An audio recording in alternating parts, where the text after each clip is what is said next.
And to give you a little bit of context of Seoul, it's a population of about 10 million. It's very densely populated. There's 25 districts. But 7 years ago, this is Mr. Won-soon Park, became the mayor of Seoul City, and it has been going through a lot of changes since then. So Won-soon Park is, used to be a kind of civil society leader before becoming the mayor. And he's someone who understood kind of the local and the small and the micro very, very well. And even in his kind of campaign to become a mayor, he would have a backpack with a GPS tracker. So his campaign will be going around different neighborhoods, and people can track him on the GPS tracker and go and meet him and talk to him in that very micro level of storytelling. And also he set up, before becoming the mayor, he set up an organization called the Hope Institute, where the motto of the institute was, "I hope, therefore I am." And the whole kind of notion he had was, hope is something that you make, like something, it's like, he used to say, it's like a mountain path. So if more people walk on the mountain path, it becomes a path.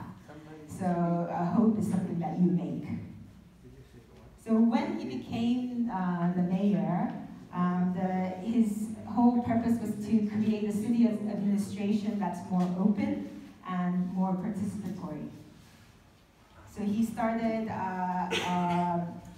kind of a big ear policy to listen to the citizens and kind of opening up policy-making processes through online platforms where citizens could propose ideas, complain, offline citizen engagement, like expos and policy expos where people could come and suggest ideas, and many, many other tools, like even the city hall, basement of city hall space became citizen hall.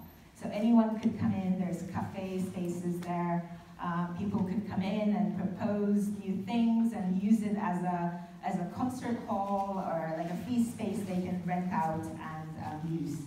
And then he tried lots of experiments like participatory budgeting, about 130 million US dollars. It's not huge, it's 0.2% of Seoul City's budget, but it experiments like that.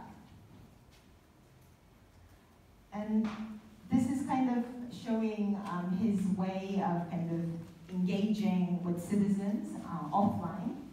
So the listening policy was around kind of how you create deliberation processes within the city space with different local actors.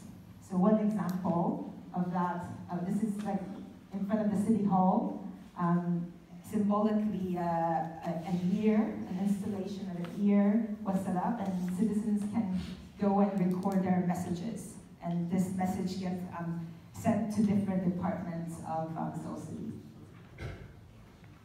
And one aspect of what Mayor Park did was set up mobile mayor's office, so city hall, not in a city hall space, but kind of going around different parts of the city where there is kind of acute problem that's very challenging or complex too hard to solve.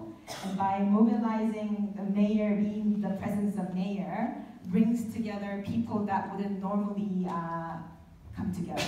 So MPs, civil servants that are working in the area, citizens, and it's a very rapid kind of prototyping process where people deliberate, and within 1 week you identify a problem of the local needs and try to find the very kind of solutions within that room and get a pledge from the politician and the civil servants to make that change.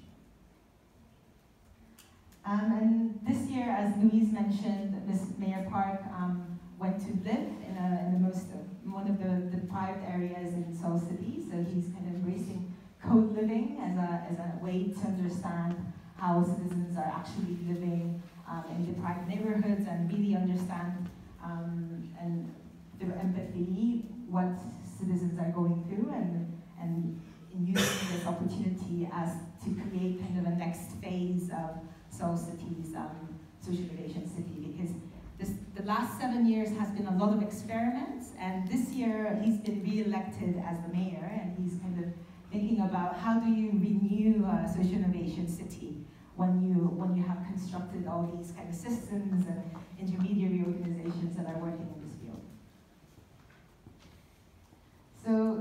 So I've talked a lot about kind of the leadership aspect, so the top-down aspect of what's been going on in the city administration. But there's been also a lot of kind of bottom-up movements, also supported by Seoul City administration, but bottom-up movements that are neighborhood-based or place-based initiatives like this one. This is a Mulledong, which is a very industrial area in Seoul City. So there's lots of iron foundries, and the iron foundries work during the daytime, but during the afternoon and the evening times, artists occupy this space. So they come in, they really transform the local area, and it's a cheap kind of workspace, studio space for the artists to use. And with and Seoul City's being kind of, there's been lots of kind of sharing city initiatives. So this is one example of car sharing. So there used to be an organization that promotes kind of carpooling, car sharing, but when Mayor Park became the mayor, this car sharing service kind of expanded, and so public parking spaces were kind of allocated. You could kind of allocate these kind of shared cars in the public parking spaces. And also we've seen a lot of changes and kind of more social economy and social cooperatives emerging.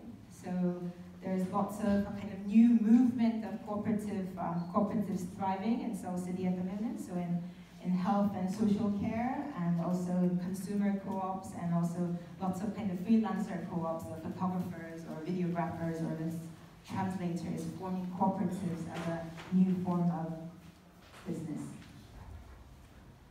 And between the bottom-up kind of initiatives and the top-down leadership, there's been a lot of, Seoul City has tried to make lots of intermediary organizations. So there are lots of intermediary organizations like Social Economy Center, 50+ Center that work with the elderly. Seoul Innovation Park is one of them, and youth hubs for young people, Digital Social Innovation Foundation. So these kind of intermediary organizations were set up to, with the budget of Seoul City, to be these organizations that provide platform and education, capacity building, as well as kind of network of people to bring people together. And since city administration could be bureaucratic or the processes are a bit inflexible, these organizations, intermediary organizations, are kind of filling the middle gap to become kind of more flexible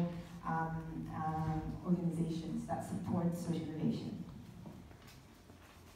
So, what have we learned during the 7 years? I think Seoul City has achieved a lot from top down and bottom up. So I think from top down and bottom up, I think we've kind of closed the gap and became a little bit closer and understand the language behind what social innovation means. But I think at this moment we're going through kind of reflection point of where do we go from here? And there were lots of kind of things that came up in terms of like what the challenges as well. So like the administrative timeline, for example, doesn't match the community timeline. So how do you manage between these kind of conflicts that exist between the top down and the bottom up? And with the narrative being more wider, civil servants are now using social innovation as a kind of a normal language, but what does it really mean? And kind of creates a little bit of distrust to the civil society organizations when civil society says, civil servants say, I can do social innovation. And it's been creating a little bit of distrust between the civic sector and the civil servants. And also, we recognize that it's also kind of creating a lot of silos within the system. So a lot of initiatives create its own silos, own bubbles, but they're not connected enough in a bigger narrative. So how do we go beyond to build a bigger narrative, and how do we include the ones that are not really participating in this conversation? So next, Louise and I will be going to Seoul City tonight to be part of an innovation forum that will happen tomorrow, to really think about how you refresh innovation in Seoul City for the next 4 years, and we'll maybe share that, that conversation with